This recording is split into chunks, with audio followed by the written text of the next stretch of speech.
하나님께서 오늘 우리에게 주신 말씀은 창세기 25장 19절에서 34절 말씀입니다.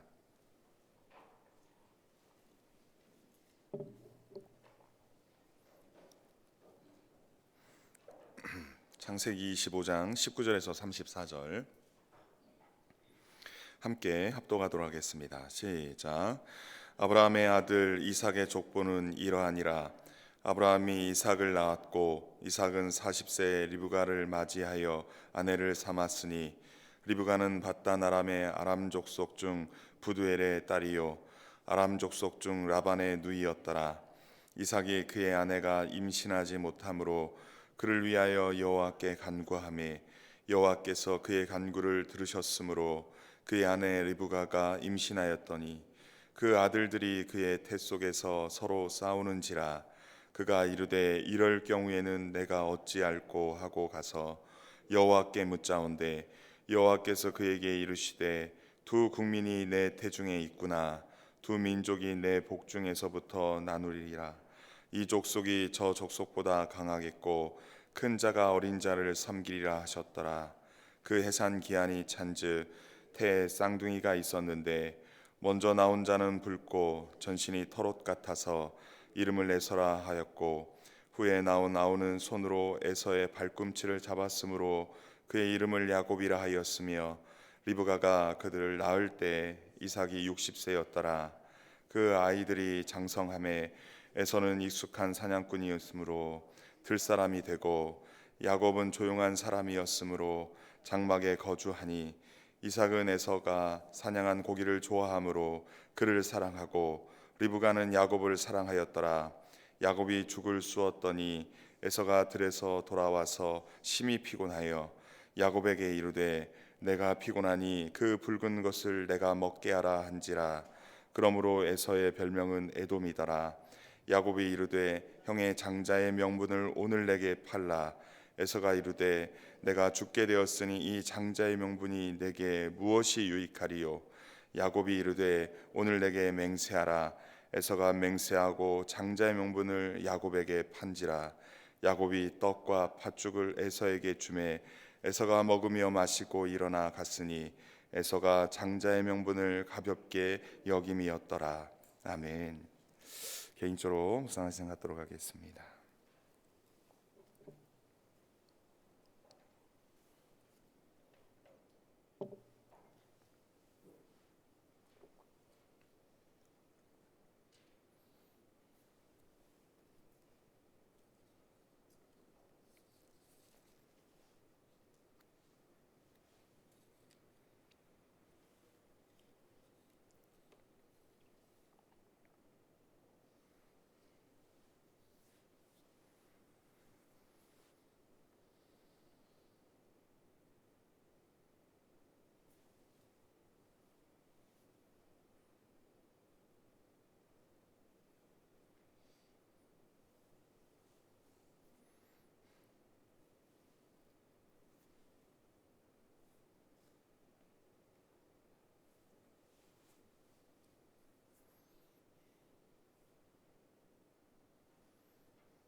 말씀 보도록 하겠습니다. 오늘 본문 말씀에 19절에서 이삭의 족보는 이러하니라 라고 말씀합니다. 족보의 내용은 나오진 않고 두 아들 야곱과 에서에 대하여 말씀으로 시작하는데 이삭의 족보가 이러하다고 시작하는 것입니다. 어찌 보면 이삭은 명목상 나오고 전체적으로 야곱과 에서에 대한 이야기가 35장 29절까지 이어집니다. 이삭이 나오는 이유는 가족의 가장이기 때문에 명목상 나오는 것으로 보여집니다. 20절에서 이삭은 40세 리브가를 맞이하여 아내를 삼았다라고 말씀합니다. 이삭이 37세에 어머니 사라가 죽습니다. 그리고 3년 뒤에 40세에 리브가와 결혼했다는 것이죠. 근데 이 단락에서 아브라함의 이름이 두 번이나 등장을 합니다. 아브라함의 아들 이삭이라고, 또 아브라함이 이삭을 낳고라고 표현하고 있습니다. 이것은 아브라함을 회상하게 하기 위한 언급이 아닐까 싶습니다. 아브라함이 이삭을 어떻게 얻었는지 회상하기 위한 장치인 거죠. 이러한 장치는 이삭이 그의 자손을 어떻게 얻었는지를 생각해 볼 수 있게 만드는 장치이기도 합니다. 21절에서 26절에 에서와 야곱의 출생에 대해서 이제 밝힙니다. 21절에 이삭은 아내가 임신하지 못하자 아내가 아이를 가지게 해달라고 하나님께 간구합니다. 기도한 거죠. 그리고 나서 리브가가 임신했다고 성경은 기록하고 있습니다. 아이를 잉태하지 못하는 문제 앞에 이삭은 그 문제를 가지고 하나님께로 가지고 나아가 기도한 것입니다. 그리고 하나님께서는 살아계셔서 이삭의 기도를 들어 응답하신 것입니다. 하나님께서는 문제 앞에 기도할 때 그 기도를 들으시고 응답하시는 살아계신 하나님이신 줄 믿습니다. 이삭은 하나님께 기도함으로 두 아들을 얻었다고 지금 말하고 있는 것입니다. 우리 하나님은 문제에 답을 주셔서 기도하는 자로 하여금 그 마음을 시원케 하시는 하나님이신 줄 믿습니다. 22절에서는 쌍둥이를 잉태한 리브가의 뱃속에서 두 아들이 서로 싸운다고 말하고 있습니다. 엄마로서 정말 난처한 상황일 것입니다. 아니 어쩌면 심각한 상황일 수 있습니다. 리브가도 이 상황을 매우 심각하게 여겼는지 이럴 경우에는 내가 어찌할꼬 라고 본인이 심각하게 여겼던 것입니다. 그런데 다만 그렇게 심각하게 여기면서 근심과 걱정만 한 것이 아니라 어떻게 반응했습니까?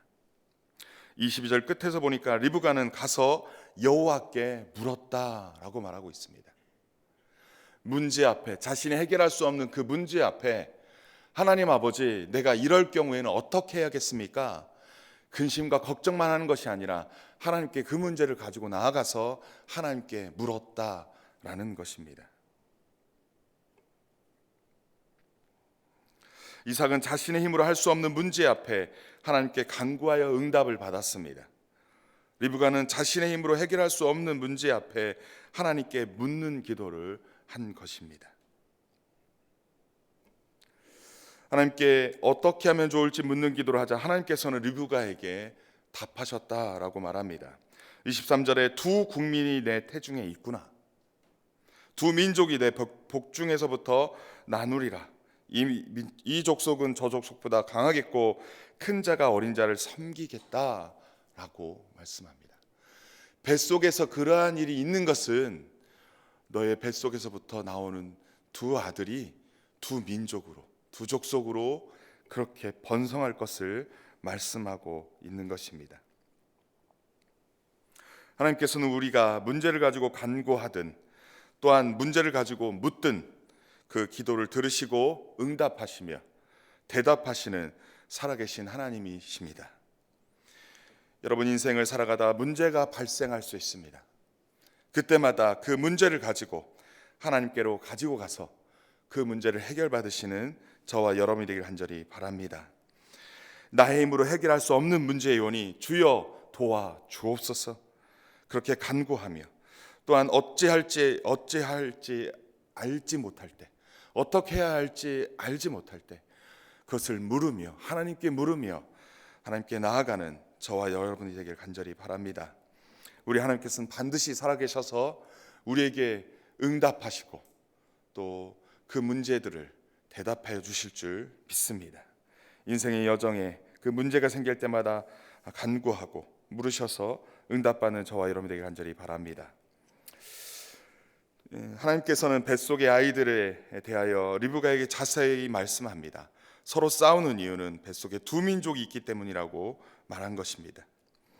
24절과 25절에 쌍둥이가 나왔는데 먼저 나온 자는 붉고 전신이 털 같다고, 그래서 그 이름을 에서라고, 후에 나온 아우는 손으로 에서의 발꿈치를 잡았기 때문에 그 이름을 야곱이라 했다고 기록하고, 그리고 리브가가 쌍둥이를 낳았을 때 이삭의 나이가 60세였다라고 말하고 있습니다.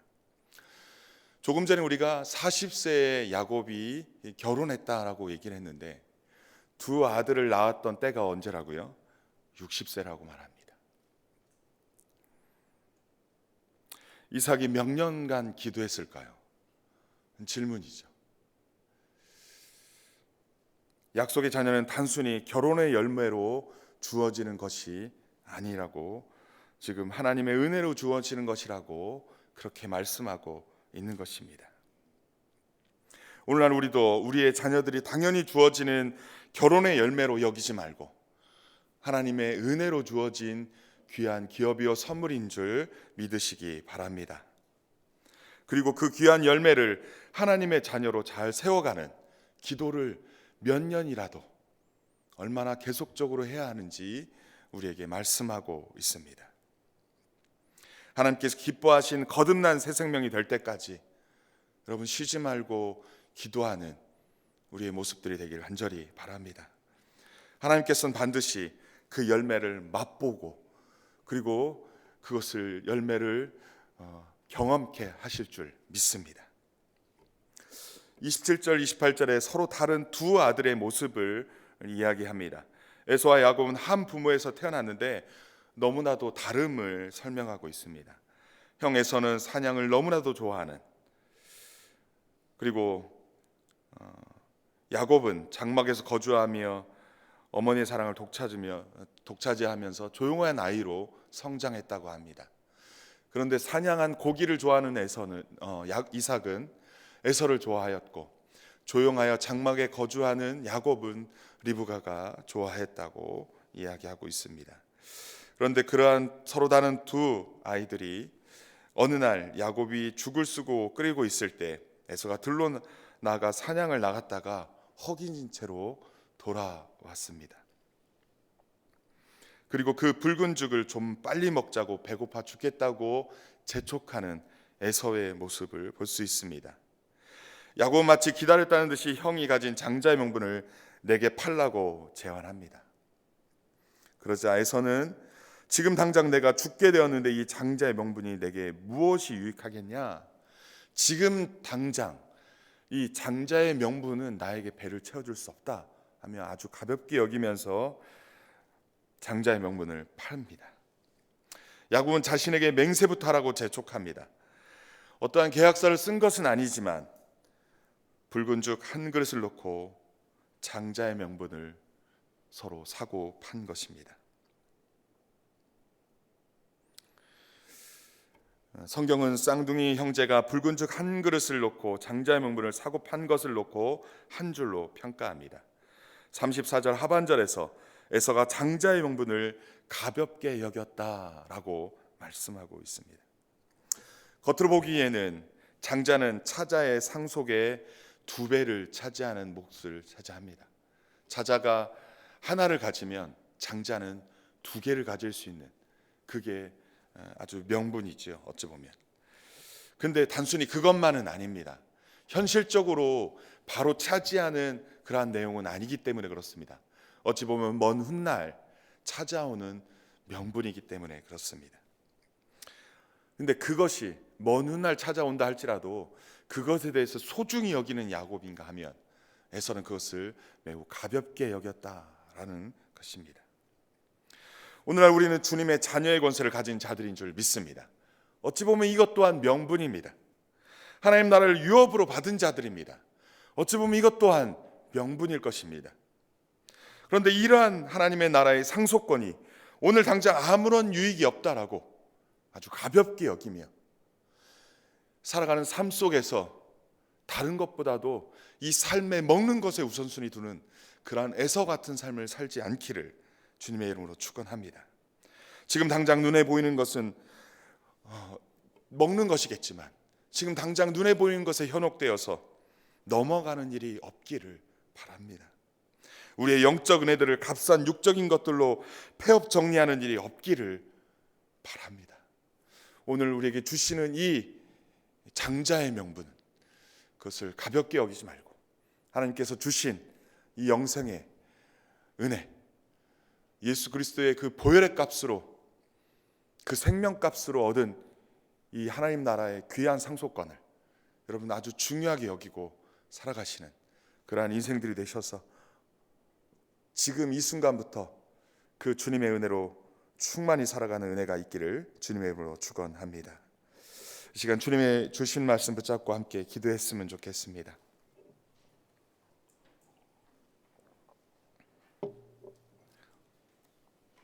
오늘 두 가지의 말씀을 주셨습니다. 이삭은 어떻게 자녀를 얻었는가요? 인생의 문제 앞에 어떻게 대처했는가요? 이삭과 리브가는 그 문제 앞에 하나님께 기도함으로 문제를 극복해 나갔습니다. 자녀가 없다라고 하는 그 문제 앞에, 삶의 문제 앞에 우리가 어떻게 살아야 하는지 오늘 말씀을 통해서 도전합니다. 여러분 매 순간순간마다 문제 앞에 그 문제를 가지고 하나님께 나아가 기도하는 저와 여러분이 되기를 바랍니다. 어떠한 답을 얻지 못하는 문제 앞에 하나님께 묻는 기도로 나아가 하나님께 물으며 기도로 나아갈 때 살아계신 하나님께서는 그 문제를 응답하시고 대답하시며 우리의 기도를 인도하실 줄 믿습니다. 또한 명분을, 그 하나님께서 주신 귀한 영적인 명분들을 귀하게 여기시는 저와 여러분이 되기 바랍니다. 하나님 나라를 유어로 받든 우리 모두 다 그것을 눈에 보이지 않는다 하여 가볍게 여기지 않고 그것을 생명처럼 여기며 간절히 사모하며 이 땅 가운데 그 하나님의 나라, 그 영적인 것을 사모하며 이 땅 가운데 늘 믿음으로 살아가는 저와 여러분이 되기 간절히 바랍니다. 먼저 기도할 제목은 인생의 문제들 앞에 하나님께로 가지고 가서 해결받는 은혜를 하나님 우리가 늘 그렇게 살아가는 자들 되게 하여 주옵소서. 우리에게 주어진 영적 은혜들을 예수님의 피값으로 주어진 값비싼 것이라 인식하고 우리가 은혜로 거저 얻었다고 해서 평가절하해서는 안 될 것입니다. 그 은혜를 가볍게 여겨서는 안 될 것입니다. 주여, 문제 앞에 기도하는 기도의 사람 되게 하여 주옵소서. 주님의 은혜를 더욱 귀하게 여기며 생명처럼 소중하게 여기는 자 되게 하여 주옵소서. 합심하여 기도합니다.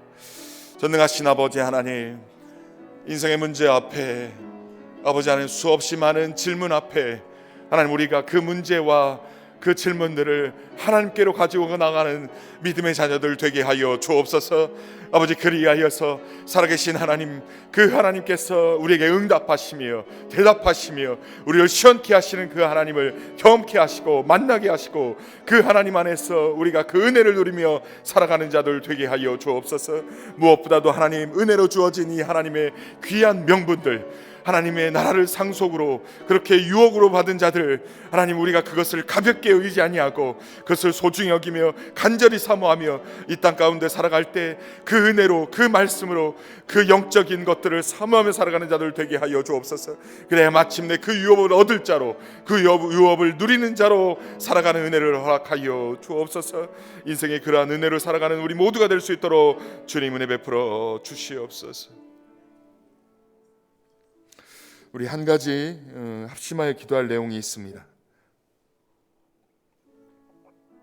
코로나 바이러스, 이것을 놓고 함께 기도했으면 좋겠습니다. 지금 이러한 바이러스 때문에 성도들이 모이는 것들조차 지금 두려워하고 있습니다. 교회 예배당에 나오는 것조차 두려워하고 있습니다. 어느 교회는 서울의 어느 교회는 예배를 취소하고 방송으로 예배하는 일까지 벌어졌습니다. 우리 이것을 놓고 심각하게 기도했으면 좋겠습니다. 코로나 바이러스를 주여 속히 진정시켜 주옵소서. 주여 이 땅에, 중국 땅에, 전 세계 가운데 주님께서 간섭하사 속히 진정케 하여 주옵소서. 속히 이것을 해결하여 주옵소서. 그래야 두려워하여서 모이기를 패하는 그러한 어떠한 자들과 같이 되지 않게 하시고, 주 예수의 이름으로 모이는 일에 더욱더 적극적으로 모여 기도하며 승리하는 우리 되게 하여 주시고, 영으로 모이는 우리 모두 다 승리하는 교회 공동체 되게 해달라고, 우리 코로나 바이러스가 속히 진정케 해달라고, 주여 이 땅과 중국 땅에 전 세계 가운데 퍼져 있는 이 전염병을, 이 바이러스로 인한 전염병을 속히 주님께서 진정시키고 치유하여 주옵소서. 이 시간 합심하여 함께 기도하고 여러분 각자 기도하고 돌아가도록 하겠습니다.